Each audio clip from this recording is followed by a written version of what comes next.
how important is mentorship, coaching when you're in ministry, whether you're planning a church or even you've been a pastor for 10 years, to have some other outside input and coaching? Yeah, I mean, you can't, I would say, you never want to say you can't do something with God. All things are possible, obviously, but I would go so far as to say you can't have a successful church plant without mentors and coaches, involved in your life. There's so many guys that are out there trying to Lone Ranger it. They read all the books, they've seen all the, strategies, they've got all the resources maybe even, but they get out there on their own, and you just can't do it. We're not meant to do this solo. So Yeah. having mentors is key, because you're going to make decisions in this church plant that those decisions could make or break the next 6 months to a year of what you're doing. Yep. And you want to make sure that, if you're a type of person that thinks that you have all the answers and that you're going to make all the right decisions all the time, then you're probably an arrogant, prideful person. You probably shouldn't be a pastor.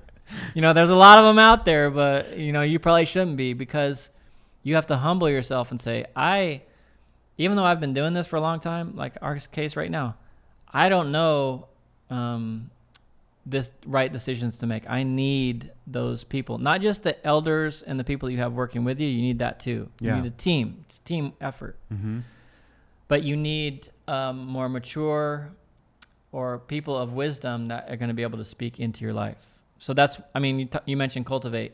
That's one of the huge principles or pieces that we have in place, is connecting with not only a mentor, but also a coach. Coaches will work with mentors and the church planters to help make sure this thing succeeds. You're not going to be on your own. How would you define that difference of a mentor versus a coach? Yeah. So the mentor is going to be someone that's working on the ground with the church planter. And mostly those mentors are the local church pastor that's sending out the church plant. Yep. So, every case is different, and not everybody has that, or they're not coming from a church that wants to plant churches.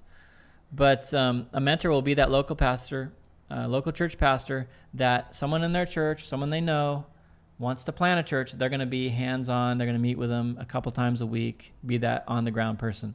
A coach is going to be a more, so not every mentor is going to be good at church planting. They're not going to know, what are the first things you should do to start up, or what paperwork do you need to fill out, or all the other questions.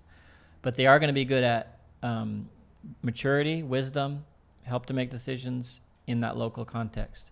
The coach is someone that has been proven to be a seasoned and experienced church planter that will work with that mentor and potential planter. And that coach is usually regional, because we have about 50 coaches right now within Cultivate, Calvary Chapel Cultivate program. And they'll stay in contact and connection with the mentor and the planter through the whole process, and offer that, you could say, next level of expertise and wisdom. So that's amazing.